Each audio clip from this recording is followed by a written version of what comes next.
사탄은 하나님을 묘사할 때 하나님을 분노로만 가득 찬 모습으로 묘사합니다.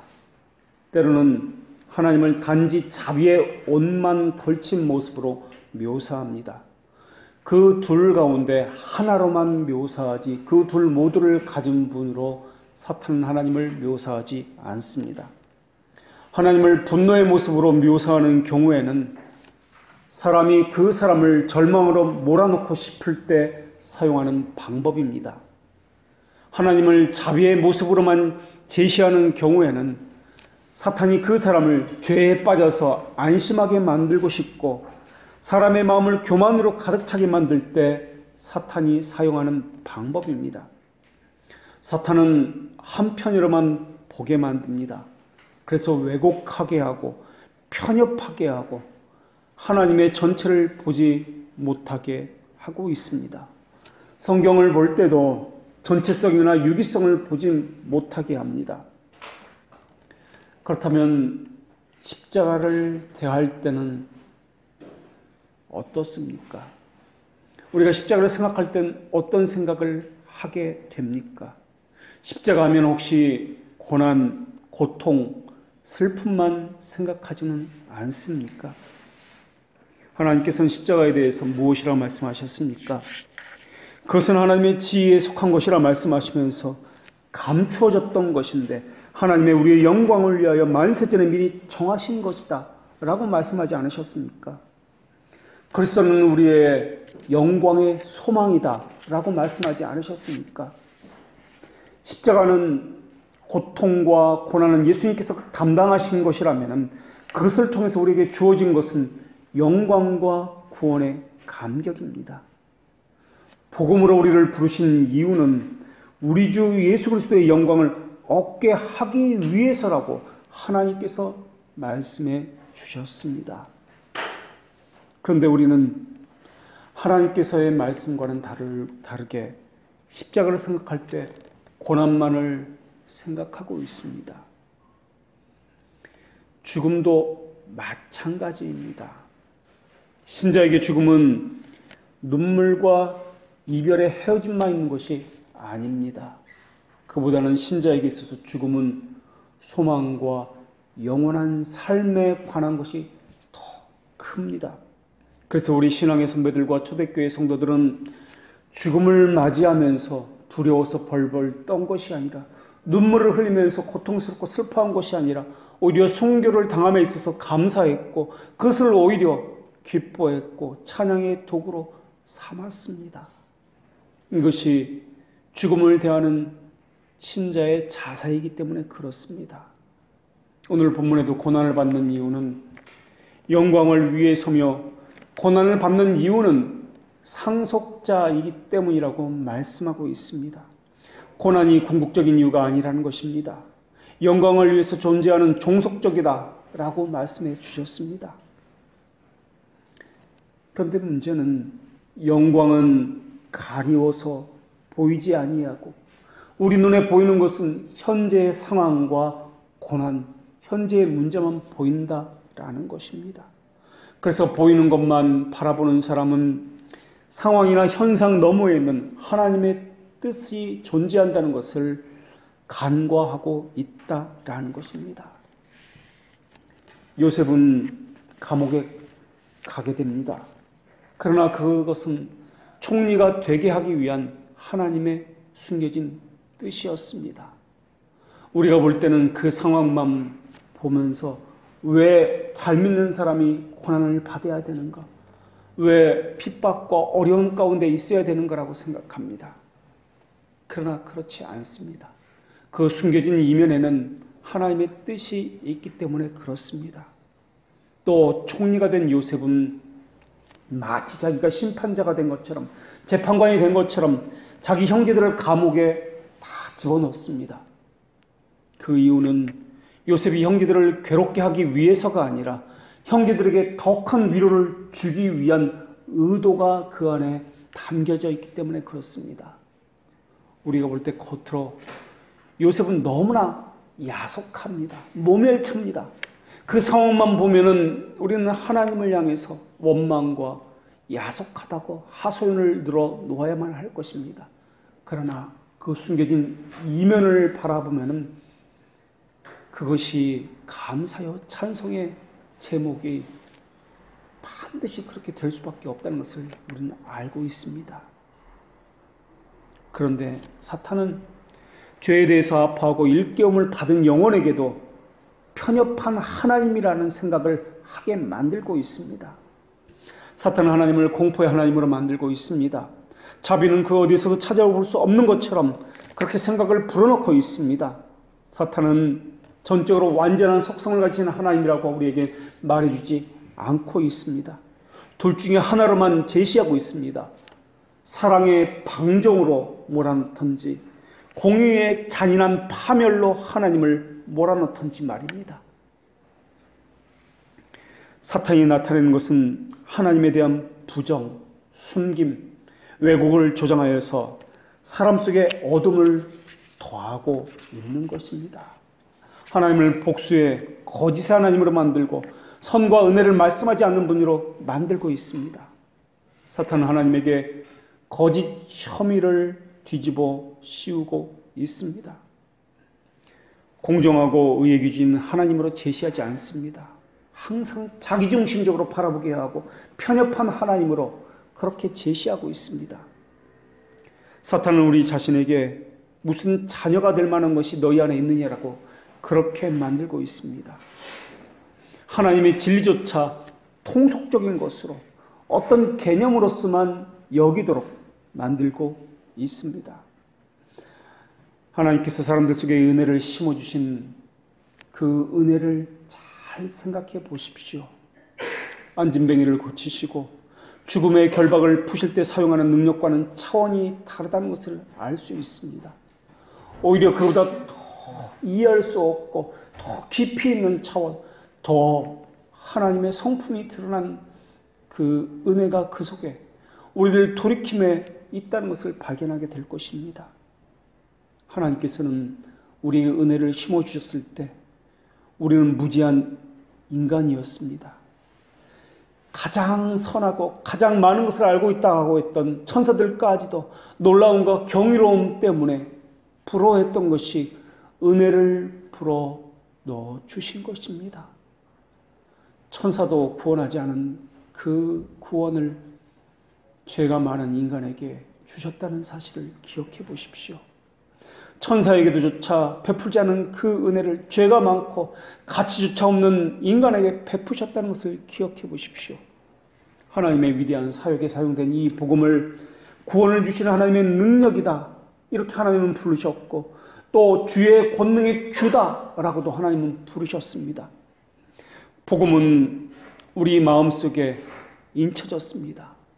성령님께서는 그 인치심을 하신 그 날을 주의 권능의 날이라고 그렇게 말씀해 주셨습니다. 이렇게 십자가에 못 박히신 그리스도는 바울에게 있어서는 자랑거리였고 위로였고 소망이었고 확신이었습니다. 안식처였고 피난처였고 음식이었고 유일한 치료약이었습니다. 바울은 십자가를 자랑하되 그리스도의 고난과 죽음을 통해서 그리스도께서 완성하신 부활과 구원의 능력을 자랑했습니다. 바울이 자랑한 것은 죽은 자를 살렸다는 것을 자랑한 것이 아니었습니다. 놀라운 치료의 능력이 있다는 것을 자랑하지 않았습니다. 방언의 능력이 있고 자신이 신비한 체험을 했다는 것을 자랑하지 않았습니다. 그가 자랑한 유일한 것, 십자가였습니다. 그리스도는 촛대 사이를 걸어다니는 분이었고 전에는 죽었으나 지금은 살아계시는 분이십니다. 그리스도의 부활로 인해서 그분에게 영광과 찬송을 올려드릴 수 있는 유일한 자격을 갖춘 사람들이 이 땅에는 존재합니다. 그러한 이들을 오늘 본문에서는 상속자다라고 말씀하고 있습니다. 그들은 새 노래를 부를 수 있으며 그 새 노래는 구원의 노래입니다. 창세전에 택함을 받은 하나님의 자녀 외에는 이 노래를 부를 자가 없다고 또한 성경은 기록하고 있습니다. 그 누구에게도 부르도록 허락하지 않은 그 새 노래를 하나님의 상속자 그리스도의 사람에게만 허락되었다라는 것입니다. 하나님께서 우리에게 행하신 모든 일들은 하나님의 계획의 유익을 위해서였습니다. 그러나 기억할 것이 있습니다. 하나님의 섭리는 개인에게가 아니라 교회를 통해서 개인에게까지 이르게 하신다는 하나님의 방식입니다. 하나님은 가장 특별한 방식에 따라서 섭리로 교회를 보호하시고 모든 것을 교회의 유익이 되도록 처리하시는 분이십니다.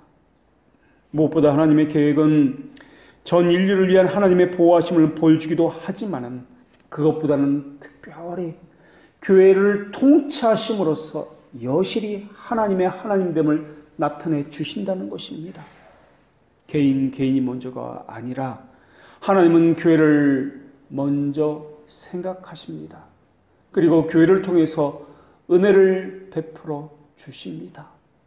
개인에게 은혜를 주시는 것이 아니라 교회를 통해서 은혜의 방편을 주신다라는 것입니다. 오늘 본문에는 함께라는 이 단어가 전치사가 3번이나 사용되고 있습니다. 그러면서 우리가 그와 함께다라고 말씀하고 있습니다. 우리가 그와 함께라는 말은 그리스도를 머리로 하는 지체다라는 뜻입니다. 다른 말로 이것은 교회다라는 것입니다. 고난받는 것은 혼자의 고난이 아니라 함께 받는 것이며 영광은 혼자 받는 영광이 아니라 함께 받는 영광이라는 뜻을 가지고 있습니다. 그러나 우리는 자기를 최고라고 생각하기 때문에 자기 일에만 몰두해서 주위를 제대로 살펴보는 그럴 결의도 없는 사람처럼 보입니다. 이기적 꿈이 성취되기를 바라는 경향을 가지고 있습니다. 주위 사람들에게 피해를 주지 않을까? 이것은 이기적 욕망은 아닐까? 교회에 어떤 유익을 끼칠까? 국민의 한 사람으로서 어떤 영향을 끼칠 수 있을까? 합당한 대의를 가지고 행하는 것일까? 내 자격이나 능력이 감당할 수 있는 일인가?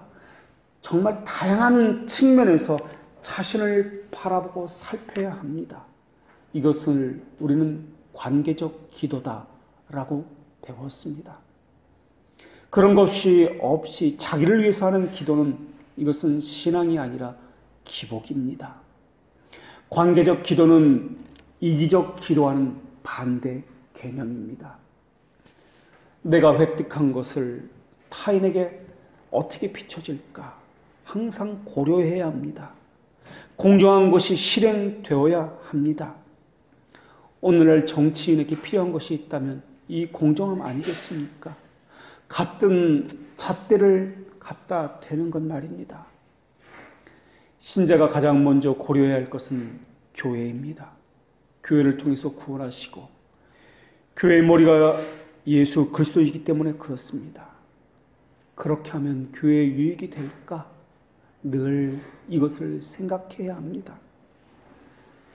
우리는 가장 먼저 교회를 배려하고 그 다음으로 사회와 이웃을 배려해야 합니다. 그 다음으로 가족을 배려하고 맨 마지막으로 자기 자신을 배려해야 합니다. 이 순서를 버리거나 바꾸어서는 안 됩니다. 우리에게 좋은 일이 일어나게 하신 것은 그 순서대로 선을 베풀라는 하나님의 뜻이 있기 때문에 그렇습니다. 반대로 나쁜 일이나 원치 않는 일이 생기면은 그것의 역순으로 참고 기다리는 것이 하나님의 뜻입니다. 참고 견디고 손해볼 때 가장 먼저 그것을 감당해야 되는 것은 바로 자기 자신입니다. 그런데 어떤 사람들은 그것과는 전혀 반대로 합니다. 이익에 있어서는 자기가 우선이며 손해에 있어서는 교회가 먼저라고 생각합니다. 어떤 이는 교회는 손해봐도 자기는 손해보지 않으려고 하고 있습니다. 자기 자신을 먼저 배려하라고 그렇게 요구하고 있습니다. 그것에 따라서 자기를 중심에 두고 그 순서를 재배치합니다. 나를 중심에 놓고 모든 질서를 재배치하는 그것은 하나님과 적대적일 수밖에 없습니다. 하나님은 절대 공정하신 분이시며 공평하신 분이기 때문에 자신의 기도와 간구가 정말 공정한 것인지 말씀의 다림줄 앞에서 재보아야 합니다. 나에게 유익이 되지만은 그 기도가 타인에게 해가 된다면 재고해야 합니다. 하나님의 일이라고 주장하지만은 인간의 욕망을 이루려는 것은 아닌지 진지하게 고려해야 합니다. 내 유익을 위해서 교회를 희생하는 것은 아닌지, 내 유익을 위해서 다른 사람의 유익을 박탈하는 것은 아닌지 살피고 또 헤아려야 합니다. 그런데 사탄은 우리로 하여금 한쪽만 생각하게 합니다. 그 한쪽의 중심은 늘 내가 있습니다. 자기 사랑, 자기 애가 있습니다. 그러나 오늘 본문은 함께한 상속자라고 말씀합니다. 나 혼자만이 상속자가 아니다. 말로는 다른 사람을 고려하라 라는 뜻입니다. 함께 상속자라는 말인데 내 것이 아니라 우리 것이다 라는 뜻입니다. 그래서 주기도문은 무엇이라고 시작합니까? 우리 아버지라고 말씀하며 기도가 시작됩니다. 신앙 고백서에서도 공적 고백은 무엇이라고 고백합니까? 우리는 믿습니다 라고 고백하고 있습니다. 나가 아니라 우리입니다. 우리라는 것은 큰 울타리 속에서 나를 바라보고 생각하라 라는 것입니다. 그 기도가 하나님 앞에 연락되려면 우리 속에서 나의 기도가 연결이 되어야 한다는 것입니다. 신앙은 나보다는 교회를 생각합니다. 하나님 나를 중심으로 나를 생각하게 만드는 것이 신앙입니다. 더군다나 오늘 본문에서는 그냥 함께하는 상속자가 아니라 그리스도와 함께하는 상속자라고 분명히 말씀하고 있습니다. 모든 것의 최우선은 그리스도라는 말씀입니다. 그리스도인은 하나님의 가족 안으로 받아들였을 뿐만 아니라 자연적인 권리가 없는데도 불구하고 입양에 의해서 상속자라는 칭호를 얻은 사람을 이야기합니다. 상속자라는 호칭은 성경에서는 부패하지 않는 하나님의 나라, 영광이라는 이러한 단어로서 바꾸어서 사용되고 있음을 볼 수가 있습니다. 그 말의 뜻은 자격이 없다는 뜻입니다. 값없이라는 말은 우리에게서 기인하지 않는다는 뜻입니다. 우리의 행위를 배제한다는 뜻입니다. 그것이 이신칭이라는 뜻 아닙니까? 그런데 사탄은 죄라는 질병을 악화시키기 위해서 참된 치료약에 대해서는 말해주지 않습니다. 사탄은 사형 집행자처럼 그 죄만을 드러냅니다. 그러나 성령님은 은혜의 홀에 대해서도 말씀해 주십니다. 성령은 사탄처럼 하나님의 정의를 보여주되 죄를 지적한 율법으로만 보여주지 아니합니다. 성령님은 하나님의 공의를, 하나님의 자비를 더 잘 맞이해 드릴 수 있는 길을 내는 수단으로서 하나님의 공의를 사용하고 계신다라는 것입니다. 사탄은 죽이는 죄책으로만 질병을 드러내나 성령님은 그 사실을 드러내되 의사처럼 치료를 목적으로 질병과 치료책 모두를 드러낸다라는 것입니다. 사탄은 우리에게 고난과 희생만 드러낼 것입니다. 그래서 예배를 희생 제사라고만 말할 것입니다. 수고의 눈물이라고만 말할 것입니다. 그러나 우리는 예배를 그렇게 배우지 않았습니다. 희생과 또한 고통과 고난이다라고 말하지 아니하고 감사와 구원의 감격이다, 부활의 기쁨이다라고 우리는 예배를 배웠습니다. 슬픔과 기쁨, 절망과 승리, 고난과 영광, 이 모든 것을 드러내는 분은 누구입니까? 말씀 우리에게 적용하시고 믿음을 견고하게 하시는 성령 하나님 아니겠습니까? 상속자에게는 고난 따로 영광 따로 주어지는 것이 아니다라는 것입니다. 고난과 영광은 함께 주어지는 것이며 오늘 본문에서는 전치사 함께라는 단어를 사용해서 묶여있다는 개념으로서 이것을 사용하고 있습니다. 우리는 그리스도에게 묶여 있습니다. 그것을 다른 말로 한 몸이라고 이야기하고 또 다른 말로 접붙임이다, 연합이다 라고 말씀하고 있습니다. 나만 그리스도에게 묶인 것이 아니라 우리 모두가 서로가 서로에게 묶여 있으며 그리스도에게 묶여 있습니다. 오늘 본문인 그리스도인의 지위와 그리스도의 순환과 부활 사이에 연관성들이 씨줄과 날줄처럼 놀라운 방식으로 묘사되고 있습니다. 십자가는 고난도 영광도 함께 들어있는 주머니와 같습니다. 더군다나 오늘 본문 말씀은 고난이나 영광에 초점을 맞춘 그런 말씀이 아니라 하나님의 자녀라는 확실성에 초점을 맞추어 있다라는 것입니다. 고난이나 영광은 아무것도 아닙니다. 하나님의 상속자에게 주어지는 부수물과 같은 것이지 그것 자체가 목적이 아니다라는 것입니다. 이러므로써 우리는 우리가 다뤄야 할 두 번째 주제로 자연스럽게 넘어가게 됩니다.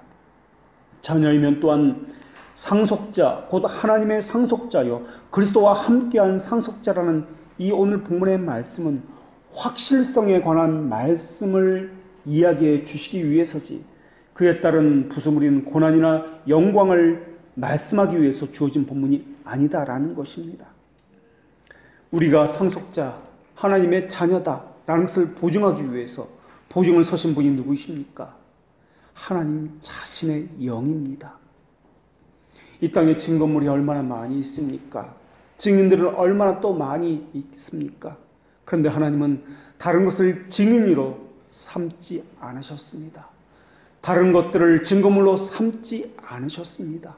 하나님의 영이 친히 증인이 되셔서 우리가 상속자요 하나님의 기업물을 사람이라 라고 말씀해 주심으로써 하나님 스스로 하나님 자신을 증인으로 채택하고 있습니다. 그것이 오늘 본문 말씀으로 이끌고 있는 16절의 말씀입니다. 우리는 이것 왜 우리 눈에 보이는 것으로 증거를 삼으라고 그렇게 이야기할지도 모르겠습니다. 하나님은 우리 눈에 보이는 별이나 하늘이나 기적이나 놀라운 체험 같은 것으로 그런데 증거를 삼지 않으셨습니다. 우리 눈에 보이는 체험으로 증거를 삼으라고 이야기하고 있는데 말입니다. 우리가 손에 줄 수 있는 것으로 증거물을 삼아 주십시오라고 우리는 말하고 있습니다. 그러나 이 땅에 있는 어떤 것이라 할지라도 그것은 변하고 변질될 것입니다. 변함이 없을 것 같은 산도 깎입니다. 바위도 모리알로 바뀌게 됩니다. 그러나 하나님만은 본질이 있어서 불변하십니다. 하나님의 존재는 변함이 없으며 한결같습니다. 하나님은 단 어떤 부분도 잃어버릴 수 없으며 더해질 수도 없으십니다. 그러나 하나님이 증거물이 되셨다고 생각해 보십시오. 그보다 더 큰 확실한 보증이 어디에 있단 말입니까? 어떤 사람이 만일 969세까지 산 무두셀라처럼 오래 산다 할지라도 이 사람의 신체에는 많은 변화가 있을 것입니다. 아무 변화도 일어나지 아니하고 지내는 날은 단 하루도 아니 단 한 시간도 없을 것입니다. 어느새 나이가 먹고 머리가 빠지고 시간이 지나가며 늙고 죽어갑니다. 사람이 아무리 강건하다 할지라도 음식을 통해서 계속해서 더해지는 것이 있을 것이며 노동을 통해서 감해지는 것이 있다라는 것입니다. 사람은 항상 무엇을 얻거나 무엇을 잃거나 합니다. 기억력은 쇠퇴하고 힘을 잃어버리는데도 불구하고 사람은 속임에 의해서 자신은 영원한 것처럼 그렇게 생각합니다. 어떻게 그런 사람을 하나님께서 증인으로 삼을 수 있단 말입니까? 하나님을 보십시오. 하나님은 더 위대하게 할 수 없을 만큼 위대하시고 더 좋게 만들 수 없을 만큼 무엇을 더할 수 없을 만큼 그렇게 완전하게 좋으신 분이십니다.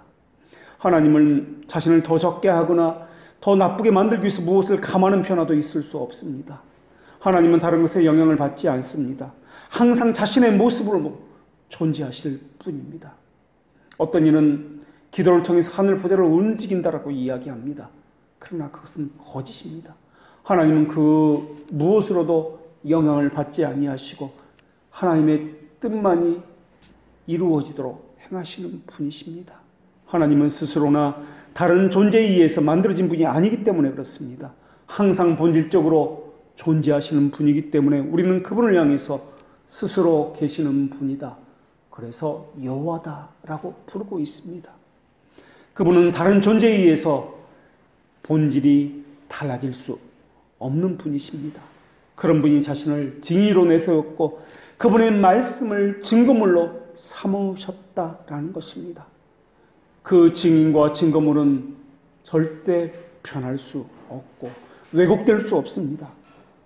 만약에 지금은 하나님은 이런 존재였는데 다음에는 이런 존재로 바뀌신다면 그분은 하나님이 될 수가 없을 것입니다. 과거, 현재, 미래의 모습이 다른 모습으로 있다면 그것은 하나님이 될 수 없다라는 것입니다.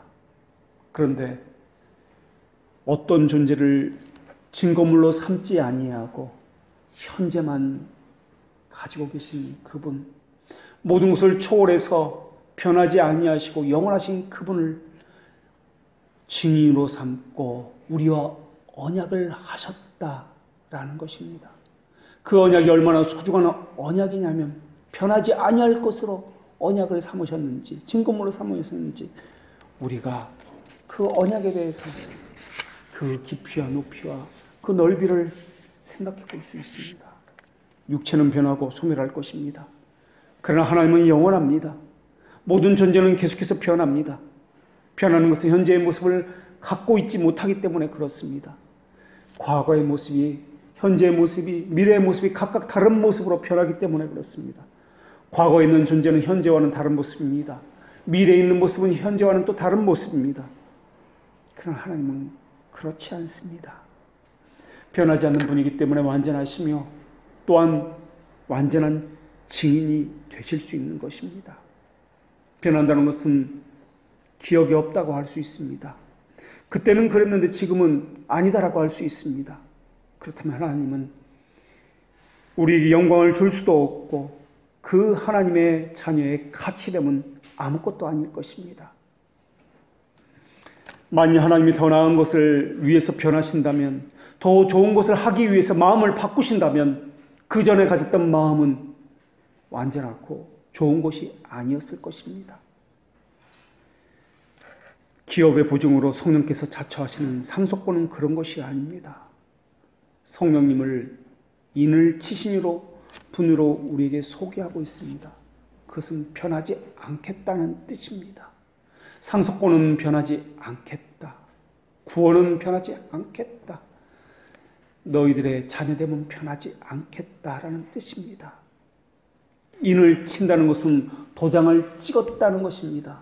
계약이 이루어졌다, 완성되었다라는 뜻입니다. 그런데 성령님은 인을 치신 것만이 아니라 더불어서 보증으로서 자처하셨다라는 것입니다. 그래서 16절과 오늘 본문 17절을 보면은 성령님께서는 두 가지 역할을 하시는데 인을 치시는 분이시로의 역할을 하고 보증을 하는 분으로서의 역할을 하시는 분이십니다. 그 언약의 내용은 우리를 상속자로 삼으셨다는 것이고 주님에게 속한 모든 것을 우리에게 주시겠다. 이것을 우리는 기업 무르기다라고 하고 있습니다. 주님의 죽으심과 고난이 우리 것이 되었고 그 고난에 참여한다는 것, 접붙임이 되었다는 것을 우리는 죄 죽이기다라고 말을 합니다. 죄 죽이기에 참여하여서 자기를 십자가에 못 박는다는 것이요. 또 영광이라는 것은 영광에 참여한다는 말인데 부활의 영광은 물론이고 장차 왕으로 오실 예수 그리스도의 통치에 함께 상속자로서 참여한다는 말입니다. 한마디로 상속자가 이 땅에서는 죄를 죽이는 것과 영을 살리는 것에 참여함으로 그가 상속자임을 보이고 있는 것입니다. 이 죄주기와 영 살리기를 이 둘을 합쳐서 우리는 회개다라고 이야기합니다. 그래서 이것을 다른 말로 신자의 삶이다, 성화의 삶이다, 회개의 삶이다 라고 이야기합니다. 이 신자의 삶은 신분에 관한 것이 아니라 자질에 관한 삶입니다. 칭의는 신분에 관한 것을 이야기합니다. 그래서 칭의와 자녀됨에 관한 것은 어떤 면에서는 같은 것이지만 분명한 차이점이 있다는 것도 우리가 알고 있어야 할 것입니다. 자녀됨은 전 우주적 하나님이 우리와 개인적인 관계를 맺었다라는 것을 의미하며 그래서 부르심은 선택의 증거라 부르고 그 증거의 표징을 칭이다라고 부르고 있습니다. 믿음으로 의롭다함을 받은 것을 우리는 칭이다라고 이야기하는데, 칭의는 죽임과 살림, 이 두 가지 것에 참여하는 것을 이야기합니다. 상속자로서 죽임과 살림에 참여하는 것, 고난과 영광에 참여하는 것을 의미합니다. 그리고 양자됨은 기업 무르기에 참여하는 것을 말합니다. 죽임과 살림을 통해서 말하고자 하는 것은 또한 무엇입니까? 하나님의 성품에 참여하는 것 아니겠습니까? 하나님의 자녀이기 때문에 아버지라 불리는 하나님의 그 속성이 우리에게 같이 있는 것 아니겠습니까? 그래서 성령님과 같은 열매를 맺는 것 아니겠습니까? 그런데 사탄을 보십시오. 사탄은 오직 태워버리는 불을 보여줍니다. 화염을 꺼버리는 그리스도의 피는 우리에게 알려주지 않습니다. 죽이는 법만 알려주고 살리는 법은 알려주지 않습니다. 로마 가톨릭처럼 죽임으로만 모든 것이 이루어진다라고 이야기합니다. 사단은 주의 계명을 지키는 데는 신속하지 말고 지체하라고 말하고 있습니다. 다른 사람들이 알아서 하니까 나쯤은 안 해도 된다라고 생각하게 만듭니다. 나는 앞으로 행할 것이기 때문에 지금은 안 해도 된다라고 그렇게 말하고 있습니다.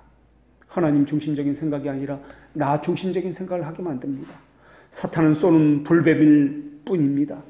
그 쏘인 상처를 치료해주는 노뱀은 사탄은 보여주지 않고 있습니다. 그리스도를 아는 지식과 그리스도의 심정은 결합되어 있는데도 불구하고 그들은 분리해서 생각하게 만듭니다. 그러나 복음은 이성과 의지를, 행위를 분리해서 말하지 않습니다.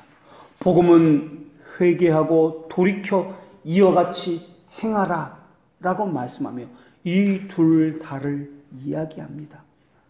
말씀을 듣고 행하지 않는 자는 아무리 말씀의 신사람을 느끼고 자극을 받는다 할지라도 자기를 속이는 자들이 될 것입니다. 성령님은 우리 지성 가운데 자기 중심적인 원리들을 파괴하고 이성이 미처 파악하지 못하고 결별하지 못했던 원리들을 고스란히 드러내고 치료하실 것입니다. 개혁 신학이라는 것은 그 신학의 실천을 위한 것입니다. 개혁 신앙이라는 것은 특별하게 어느 탁월한 학자 개인이 제시한 것이 아니라 온 교회와 그 성도들이 피와 땀으로 고백되어진 것입니다. 신학은 논쟁적일 수 있지만 신앙은 실천적일 수밖에 없습니다. 우리는 그 영광스러운 유산 앞에 놓여 있으며 그러한 신앙생활을 하도록 촉구하고 있습니다. 개혁교회는 교회 프로그램이 없고 다른 활동이 없으나 오히려 더 힘겹습니다. 사탄의 핍박이 더 많이 있습니다. 왜 그렇습니까? 그만큼 더 분투하고 그만큼 더 피를 흘려야 하고 상처나는 얼굴을 가져야 하기 때문에 그렇습니다. 적당히 타협하고 다른 사람도 그러는데 뭘? 개혁신앙인은 그래서는 안 됩니다. 그것이 종교개혁자들의 신앙 아니겠습니까? 우리 초대교회 성도들이 우리에게 물려진 유산 아니겠습니까?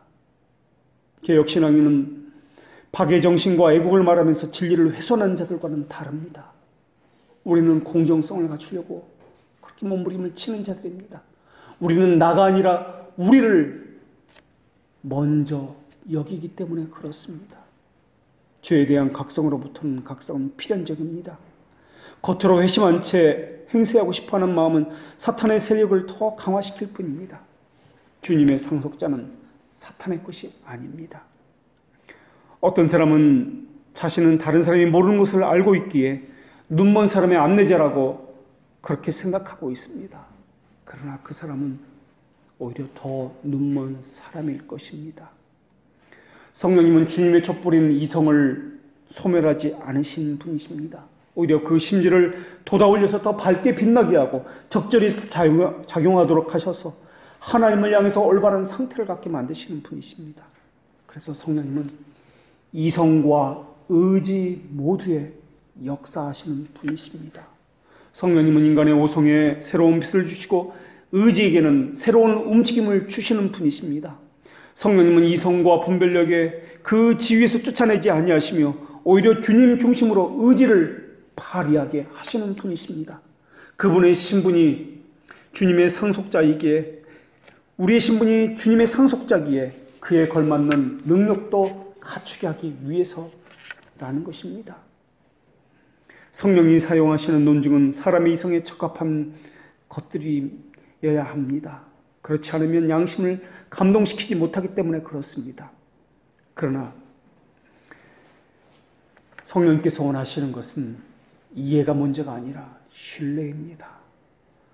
믿은 이후에 하나님께서 정하신 그때 이해가 뒤따라오게 되어 있습니다. 또 하나님께서 요구하시는 섬김은 감정적인 충동이나 호기심이나 신념에서 나온 것이 아닙니다. 사탄의 책략은 하나님이 주시는 복약까지도 활용을 하고 있습니다. 너희는 상속자이니까 이제 너희들 마음껏 누릴 수 있도록 해. 그러면서 세상의 번영만이 하나님께서 우리를 향한 복이라고 여기게 만들고 있습니다.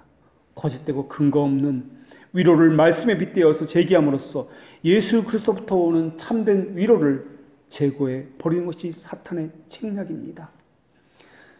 하나님의 말씀 안에는 약속이 들어 있습니다. 상속자라는 약속과 유일한 초석이신 그리스도와 연합해서 나온다는 그 약속. 그리스도와의 연합에서 말미암는 거듭남의 성질이나 필요성을 알지 못하는 자들은 그들의 마음이 혼미케 된 상태이기 때문에 그렇습니다. 그들은 눈으로 보아도 보지 못합니다. 귀로 들어도 마음으로 깨닫지 못합니다. 가리움을 받은 자이기 때문에 그렇습니다. 그래서 할 수 있는 것은 그들이 외식과 그런 채 하는 위선입니다. 기억하십시오. 예수님께서 분노하신 것은 바리새인들의 외식 때문에 분노한 것입니다. 죄를 고백하는 사람들에게, 죄인이라 자처하는 사람들에게 예수님이 분노한 것이 아닙니다. 하나님께서 우리에게 주신 것은 두려워하는 마음이요 아니요 오직 능력과 사랑과 근신하는 마음입니다. 근신한다는 것은 절제와 자제와 일관성과 훈련을 의미하는 말씀입니다. 근신하는 마음은 하나님으로부터 온 것이며 하나님을 중심에 둔 의지입니다. 회심은 의지에 관련되어 있습니다. 그래서 사탄이 심혈을 기울여서 하는 것은 마음에 비추어진 빛의 효력과 작용을 방해하는 것입니다. 비추어진 빛이 우리의 영혼과 의지에, 정서에 감화를 주는 데까지 나아가지 못하도록 그것을 제거해 버리는 것입니다.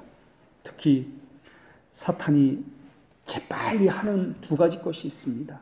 하나는 우리의 깨달음의 싹을 다 잘라버리는 것입니다. 또 하나는 의지의 싹을 잘라버려서 은혜를 받은 것을 행위로 나아갈 수 없도록 하는 것입니다. 거기다 사탄이 사람을 넘어뜨리는 데 효과적인 도구로서 사용하는 것은 자기 사랑입니다. 자기가 세상의 중심에 있다라고 여깁니다. 그래서 다시 질서를 자기 중심으로 재편합니다. 물론 우리는 지금 우리가 완전한가를 말하는 것이 아닙니다.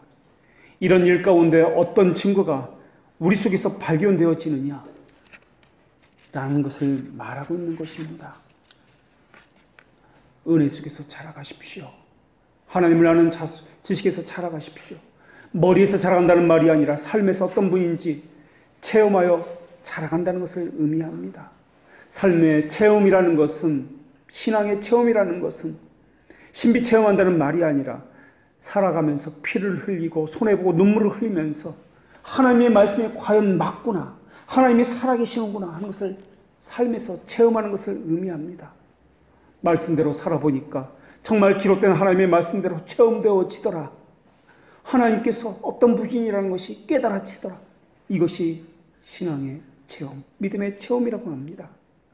저희를 진리로 거룩하게 하옵소서. 아버지의 말씀은 진리이다 라는 말씀이 자신의 삶에서 체험되어지는 것을 이야기합니다.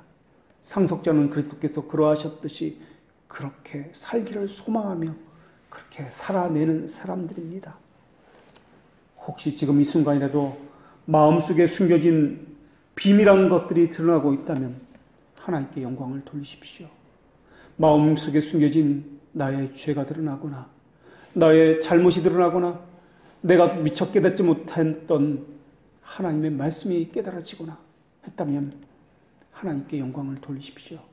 이것은 성령께서 여러분 가운데 역사하고 있는 중이기 때문에 그렇습니다. 성령께서 여러분을 하나님의 상속자요 또한 상속자에게 인치시기 때문에 그렇습니다. 기억하십시오.